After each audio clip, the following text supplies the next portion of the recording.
ఈరోజు నేను ప్రజాగళంలో వచ్చింది మీలో చైతన్యం నింపడానికి వచ్చాను.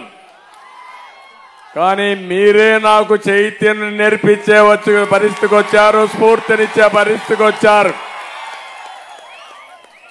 నేను ఈరోజు ఇక్కడికి వచ్చింది రేపు 13వ తారీఖున జరిగే ఎన్నికల్లో 2 బటన్లు నొక్కమని. ఒక బటను నిమ్మల రామానాయుడు సైకిల్. ఏం తమ్ముళ్ళు సిద్ధమా అని మిమ్మల్ని అడుగుతున్నా.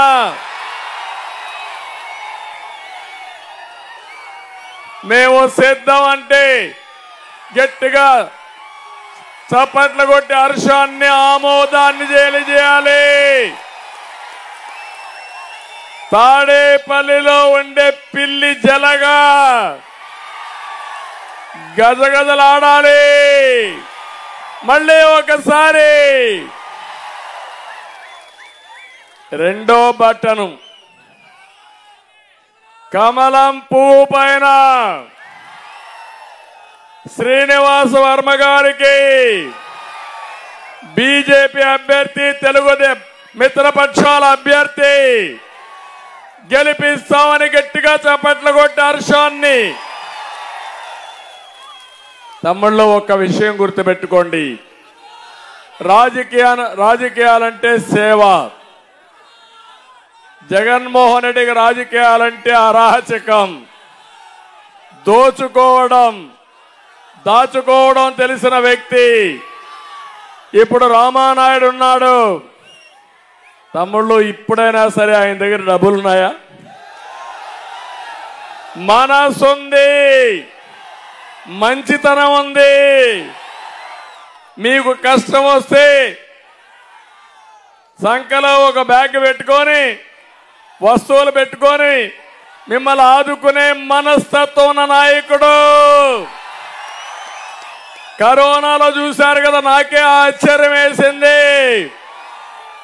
ఇంట్లో నుంచి బయట రావడానికి సాహసం చేయని రోజుల్లో రామానాయుడు సైకిల్ వేసుకొని, వస్తువులు పెట్టుకొని ఇంటింటికి వచ్చి మీకు సేవ అందించాడంటే ఇలాంటి నాయకుడు దొరుకుతాడా అని మిమ్మల్ని అడుగుతున్నా. ఎవరికి ఎక్కడ కష్టం వచ్చినా ఈగ మారిగా వాలేస్తాడు అక్కడ పోయి. అవునా కాదా? పాలకొల్లు మిత్రుడు, తెలుగుదేశం పార్టీ సేనాని, సేవకుడు.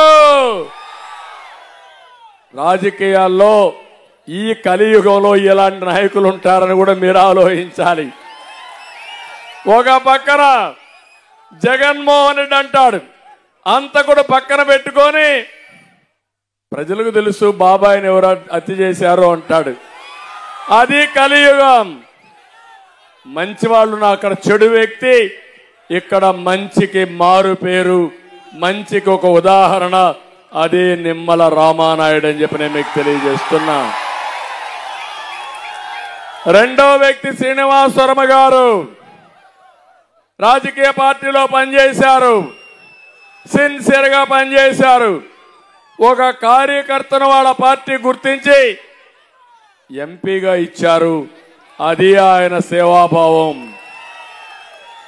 ఇప్పుడు నేను అడుగుతున్నా, మేము ఇక్కడ 3 పార్టీలు జట్టు కట్టాం. మా కోసరం కాదు, రాష్ట్రం కోసం, మీకోసం. ఈ విషయాలు కూడా మీరందరూ అర్థం చేసుకోవాలి. జనసేనాని పవన్ కళ్యాణ్ గారు మొట్టమొదటి నుంచి ఒకే మాట, ఈ రాష్ట్రాన్ని బాగు చేయాలి. ఈ యొక్క జగన్మోహన్ రెడ్డి తలుచుకుంటే రాష్ట్రాన్ని మొత్తం నాశనం చేస్తాడు. అతనికి వ్యతిరేక ఓటు, ప్రభుత్వ వ్యతిరేక ఓటు చీలకూడదని పదే చెప్పి దాన్ని నిరూపించిన వ్యక్తి పవన్ కళ్యాణ్ గారు అని చెప్పి నేను మీకు తెలియజేస్తున్నా. ఇంకో పక్క 10 సంవత్సరాలు సెంట్రల్ గవర్నమెంట్ లో బీజేపీ ఉంది, ఎన్డీఏ ఉంది.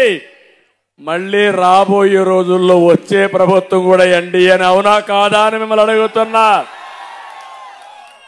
అందుకే మొన్న ప్రధానమంత్రి గారు చెప్పారు, డబుల్ ఇంజన్ సర్కార్, కేంద్రం రాష్ట్రం ఇద్దరు కూడా అనుకూలమైన ప్రభుత్వాలు వస్తే బ్రహ్మాండంగా అభివృద్ధి జరుగుతుందని చెప్పిన వ్యక్తి ప్రధానమంత్రి నరేంద్ర మోడీ గారు. అవునా కాదా అని మిమ్మల్ని అడుగుతున్నా.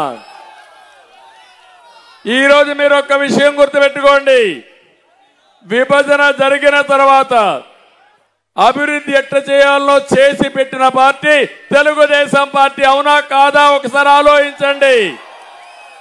హైదరాబాద్ ఒక నమూనా. ఇక్కడ పాలకొల్లోళ్ళు హైదరాబాద్కి పోతున్నారు పనుల కోసం, పాలకొల్లో పనులు లేవు. నా పట్టుదల అదే. నేను అభివృద్ధి చేసిన నగరం హైదరాబాద్ నగరం. మళ్ళీ ఆంధ్రప్రదేశ్ని దానికంటే మిన్నగా చేసి తెలుగు జాతిని నడిపించాలని ఎన్నో కార్యక్రమాలు చేశా.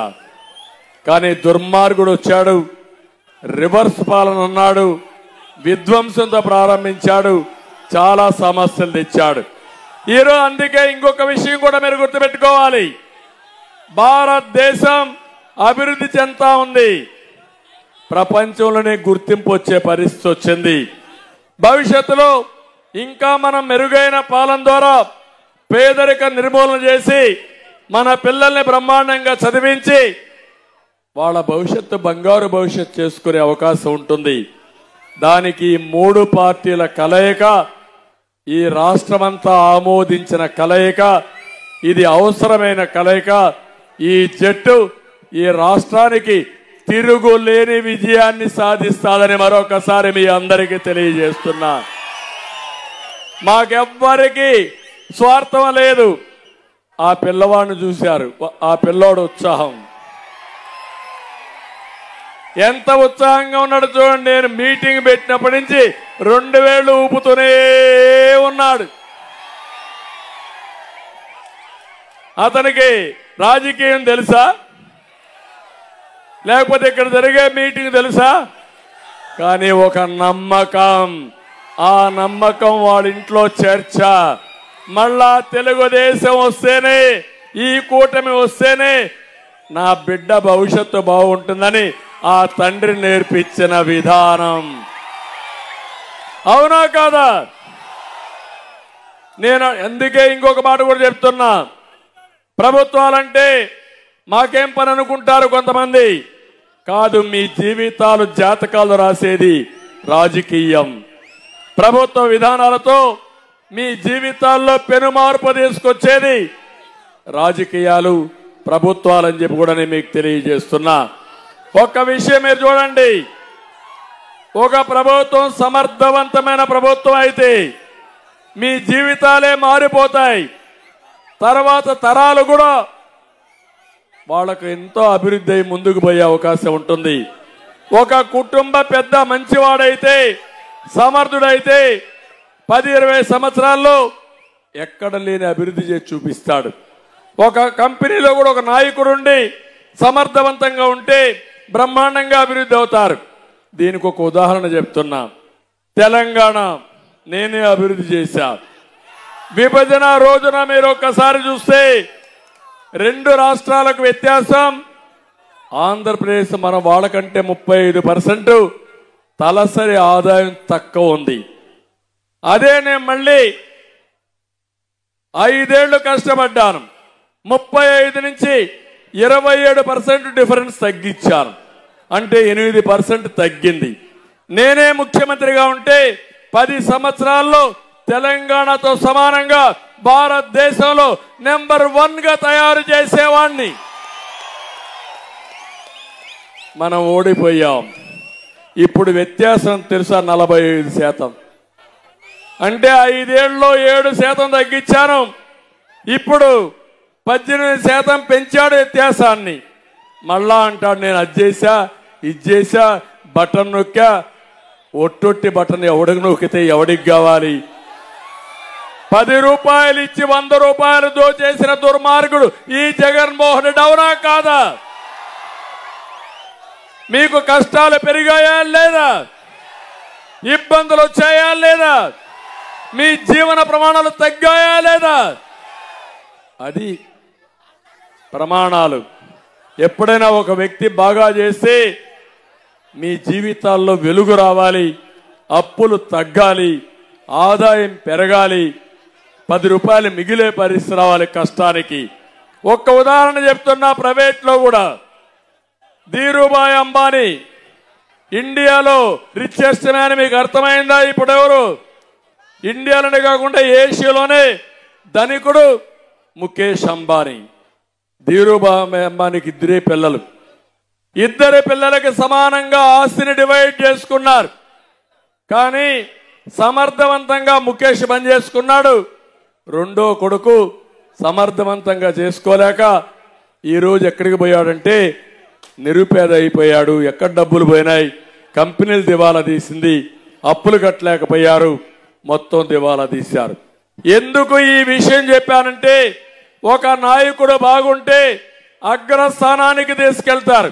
ఒక నాయకుడు దుర్మార్గంగా చేస్తే, చేత కాకపోతే అధఃపాతాళానికి వెళ్తారు.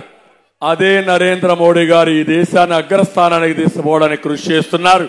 మనం కూడా ముందుకు వచ్చి తెలుగు జాతిని ప్రపంచంలోనే నెంబర్ 1 జాతిగా తయారు చేయాలనేది నా ఆకాంక్ష.